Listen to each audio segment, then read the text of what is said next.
All right, we're here. Jack Sweeney, who's joining us here on Inside Aviation. Jack, why don't you tell us a little bit about yourself, about Yeah, your background, and maybe what made you famous? yeah. I'm Jack Sweeney. I've always been interested in aviation. My dad works for an airline and has for many years, so that's kind of how I guess I had some interest in it. And then I've always been interested in tech. Um, so that's kind of as a kid, I was always messing with computers or whatever related to technology. And at some point, I became familiar with like flight tracking apps like Flight Radar 24. My dad would always have that, and then I somehow became aware that Elon Musk had a private jet. And I kind of put it together that like it would be interesting to see where he goes because like he's always got something going on, and that's really during COVID. I started like making the bot to automatically track it and get notified about when that plane takes off or lands, and then I started doing it for more people, and Elon contacted me about his jet being tracked on Twitter, and that's all history now, pretty much. I want to lead off with this because I mean, we're all on this show, we're all aviation, we have aviation backgrounds. We know a lot about ADS-B tracking, public information, what's not public, what is. Jack, I want to hear from you. Why don't you tell us a little more about ADS-B tracking and kind of help people understand, what it is and what it does? Yeah. Back a long time ago, planes just had like basic transponders and people use radar, but now the planes, they have ADS-B, automatic dependent surveillance broadcast. And so that's like a standard that the transponders are in the planes that are mandated, whether it's the FAA and other governments around the world, that pretty much everywhere that's required. The plane is transmitting just like AM or FM, the altitude, the heading, the latitude and longitude, all that, the identifier, and which is like linked back to the tail number, and so much more stuff. Like there's also an accuracy of the GPS signal, which is a really another interesting thing that people have found to create maps of like GPS interference. So like really this data is really interesting, and thousands of people have set up receivers around the world, and people have created networks of this ADS-B data, and I that's what I pull from, and then I'm able to deduce where these jets are landing and taking off from.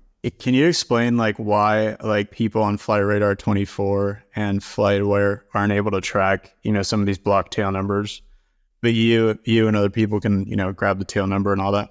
Yeah, so FlightAware and Flight Radar 24, while they have networks of ADS-B receivers too, they also use government information from the FAA. But when they get that information, they sign a thing that says, if you get this information, we have this list of aircraft of operators that want their aircraft blocked. But if you're not using the FAA data, the live data, then you have to block those aircraft. But if you're not using it, then you don't. But that's not the same thing as like going to look up the ownership info like on the registry. Like I could still do that, or you can still do FOIAs and get the registration documents.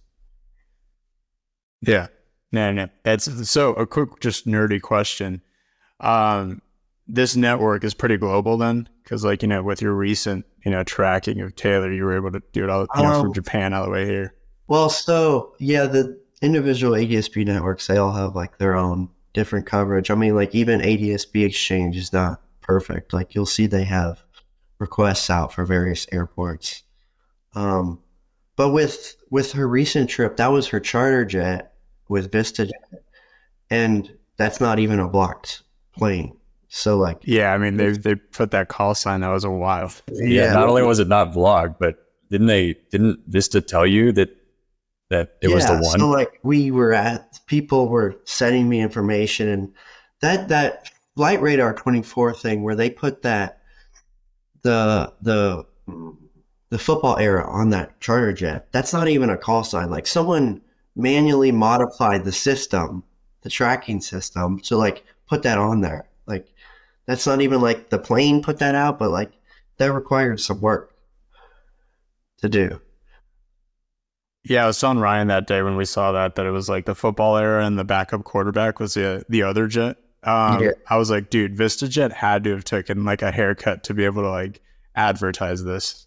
Yeah, Because now it's I don't like, know. Wish I knew what was going on there, but she keeps on using VistaJet like that's what she used to get to Melbourne, and people keep tracking those jets on Flight Radar 24, and yeah. Well, yeah, is and VistaJet Patrick's company? Patrick Mahomes? Or what's his? I don't think Patrick so. has like an investment in one of these companies. It's- Anyways. Yeah, it's probably Patrick probably has something in Wheels Up. Everybody has something in Wheels Up. Okay. Yeah, there you go. There's always wheels up for the athletes. But Jack, and I saw too, you just mentioned Melbourne, Sydney Airport. I think it was Sydney Airport actually, because I guess you had to stop. They posted the photo of VistaJet Global out there in the rain. That was obviously Taylor Swift's airplane, And which I'm not even the one that's like posting the charter jet because like I'm distracted by all this and stuff, and like that's why I love the bot that I've written, because like I just I set it up, I tell it the jets, and like that's what I love about it. It's automated for the most part, unless I'm like working on a new update or fixing bugs with the system. So, go out on Twitter or X, a lot of people may not be fans of what you're doing. Why are you doing it? Well, yeah, I mean, so for one, I mean, there's always going to be haters. And originally when I started, I have this aviation interest, which is still part of it. So I think it's cool.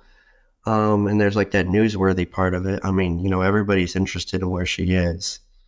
And that goes for all the jets that I'm tracking. And now it really seems to be like important to share because these people want it hidden. Like, it almost makes you want to keep doing it because like we know it's there, and like for them to try to take it down, it just feels like wrong from someone that knows that like this can be done. It's not illegal. Like, But and I don't know, and I'm not going to sit here and speculate what nasty letter Taylor Swift's lawyer sent you, but I think some people might claim that you have a reasonable expectation of privacy when you're on a so-called private jet. Do you think that's true? I mean, to a certain extent, but this is the technology. I'm not the one that made this technology. And that's the way it is. I mean, there's other people that are, pulling up to the plane. I'm not telling people to show up to the plane and take pictures or like follow the car that leaves the plane. I'm like sharing it as a factual side. And like I try not to like go on anybody's side of like, oh, I don't like this person. It's simply like putting the information out there, like, kind of like journalism. And at this point, like regardless if I do it or not, like other people are going to do it.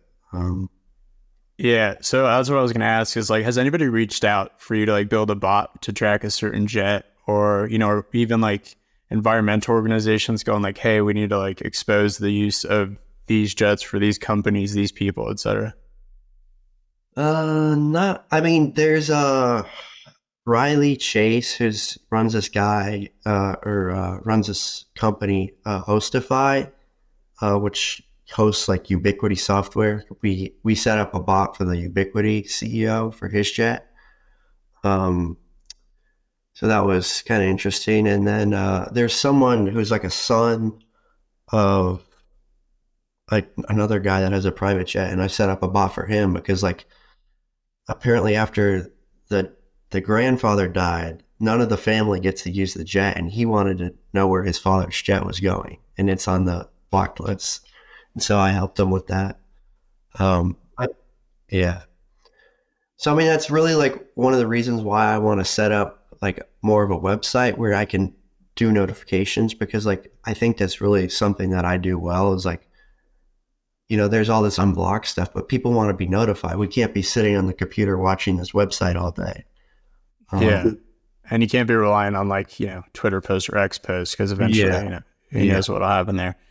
All right. So I have another question for you. I know there's like the whole like carbon footprint side to this, which I'll get to, but I think like Elon's concerns and where like other, CEOs or corporations concerns might come into is like just business intelligence of like their private jets and where their executives are going. Like, can you talk a little bit about that and like what you've hit in that? Yeah. So with Elon, I think there's like a few things going on why he really didn't like it. And for one was like the employees, even like senior executives at Tesla, SpaceX, and Twitter, they would follow the account to know like when he would be in the office. And then the other part of it is, if like two jets meet up in one area of like this company and this company, then they're probably doing a deal.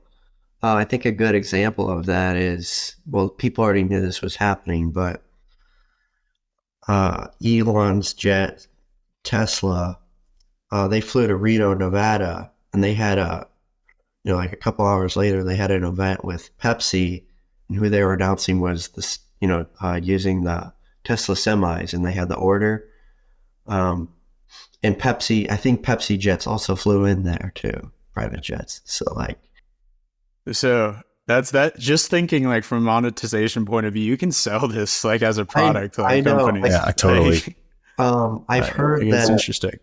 I've heard that like there's like might be like some platforms out there that like people are using to like trade on like this, but like, we're not known. I don't know. Yeah, because you can just create an API and plug it into anything. But that's super interesting. Just to back up a little bit, can you talk a little bit about like the recent book that came out that talked about you and, at least according to them, you were one of the reasons that Elon purchased Twitter? Yeah. So, the book, talks, it's like the whole timeline of Elon buying Twitter, and a lot of he used the book he used Elon Jet when he was writing the book, and it talks about like certain things were happening on his plane, certain important business decisions. And he brings up how right after he was same time that Elon was messaging me, he was also messaging the then CEO of Twitter, asking him to suspend my account. And that didn't work. And then a few weeks later, he starts buying Twitter stock, which is really weird. And I talked to the author of the book, and he said that people he talked to certainly thought that my account had really pushed Elon to buy Twitter. That's insane. That's crazy. I mean, no way to know if it's true, but it just... Yeah. Maybe we can just tweet at Elon and ask. Yeah. So...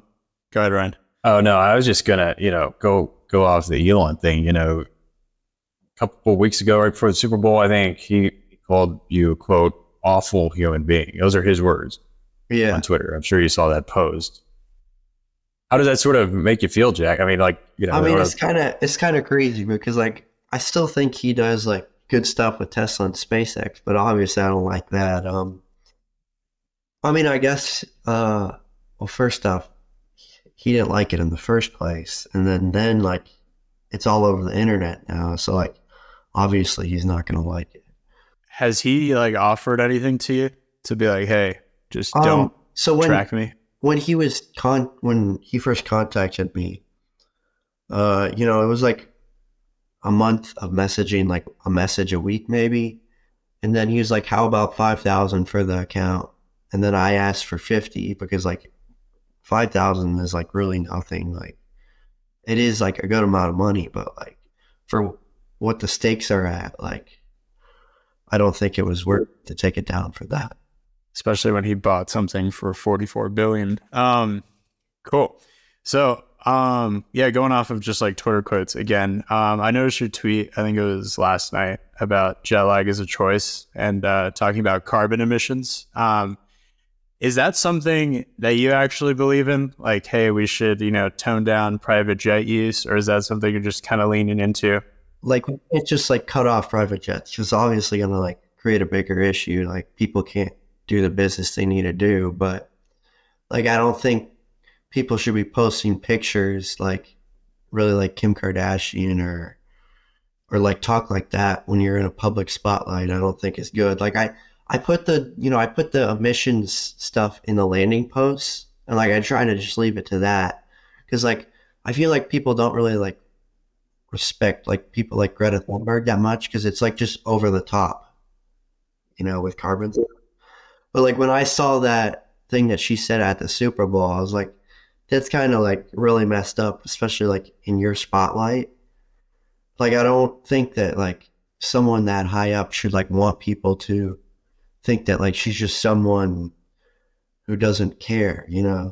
And I've seen a lot of talk of like where her fans want her to speak up on issues more, and it seems like she doesn't like really do it.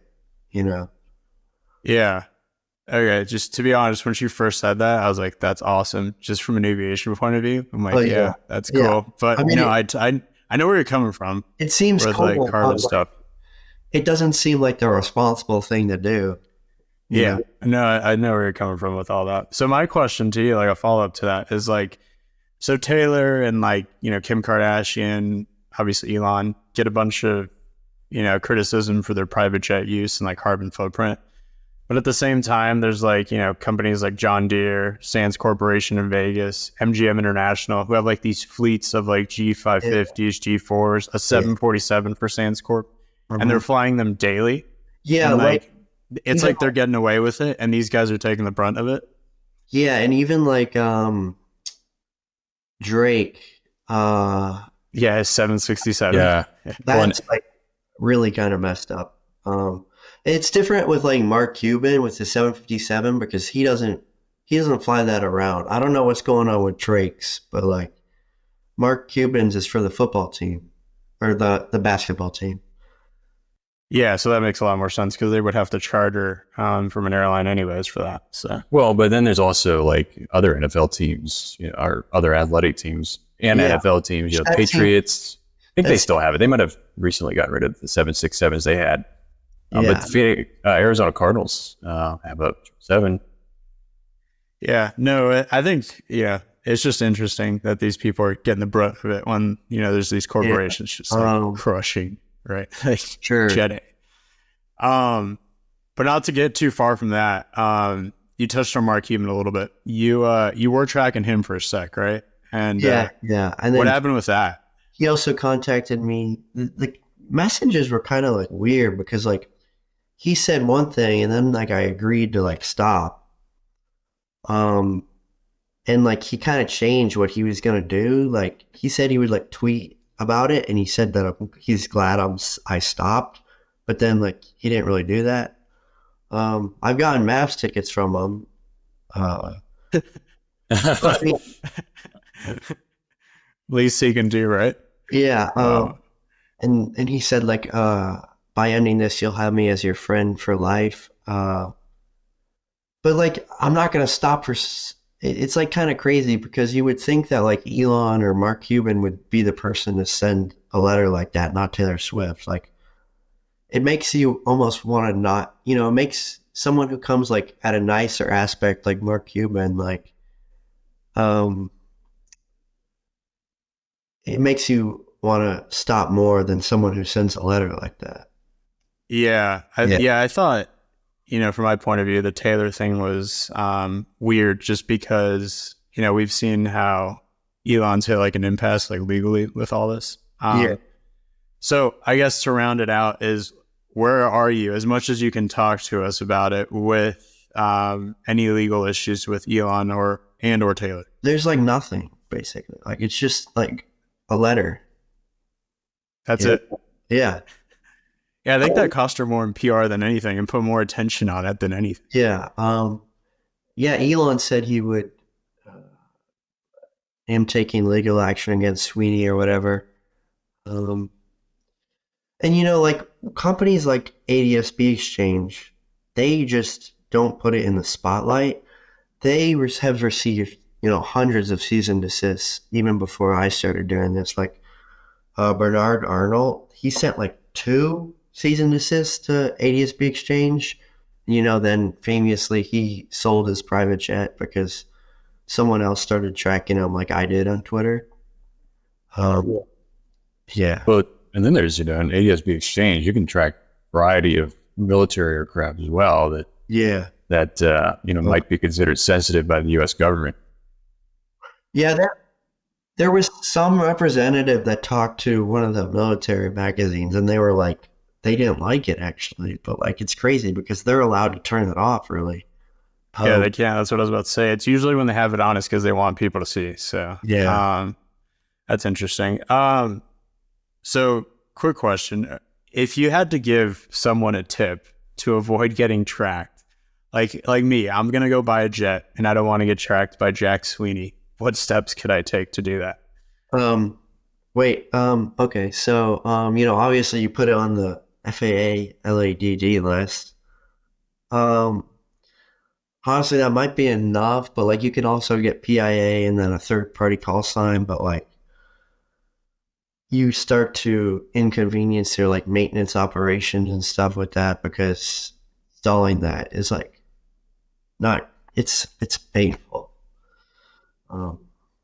Because once you get approval from the FAA, then you have to give that usually to your aircraft manufacturer, Yeah. and then they So it's put new a ton software. of layers. Yeah, it's. Okay. I think So Swift and other people would be better off giving money to like the NBAA to like get laws in place and stuff for them changing this stuff. that's what I was about to talk to you about, is like the legislative like problem with this is like if there is legislation that eventually, allows like a Taylor to block her aircraft information from ADSB receivers, that would require actually probably like all the ADSB receivers inside aircraft already to be updated somehow to be able to still pick up that data, because that's like a safety of flight issue if you Yeah, can't, so there's like a bill in the House. Yeah, there's one of the FAA bills, and one of the things it says is within a year of passing of this, that the FAA would have to do a study on encrypting ADSB. One of the other things is that kind of like the LAD list, that people could request their information not be on the FAA registry. I don't know what else there is. Oh, and then that there's also another program, kind of like PIA, where they can just get different hex codes, the transponder codes for their plane. that's a whole. The thing with that is, so I was like on a comms team that was communicating the ADSB upgrade back in 2019 when it was all happening, and that itself, just implementing ADSB was in aircraft was just a pain. So like getting them to be like, hey, you got to read encrypted stuff now and you got to update it this way, it would be also just like the same problem. Yeah, exactly. And like that's the US aspect. Yeah, it is. Yeah. Are you aware of any, Jack, other countries that sort of manage ADSB privacy at all, or is there any other places where you can't track certain? So the interesting thing is, they somehow expanded the PIA program recently to be like a little bit more international. I saw it's actually a guy I know that graduated from UCF, and he has a private jet, and he flew to like Japan or something, and he didn't install PIA himself, and the code doesn't change because like they don't care, but it's just a leftover. And it flew to Japan with the PIA code on, and so the NBAA released a statement about how the program recently expanded, but it wasn't about like flying completely internationally. It was kind of like over maybe like the Caribbean or something like that. So I don't know. It's not very transparent, and I don't know what's going on, like with how that program is expanding. I just got kind of a left field question, but been curious based on the discussion we just had is that, you know,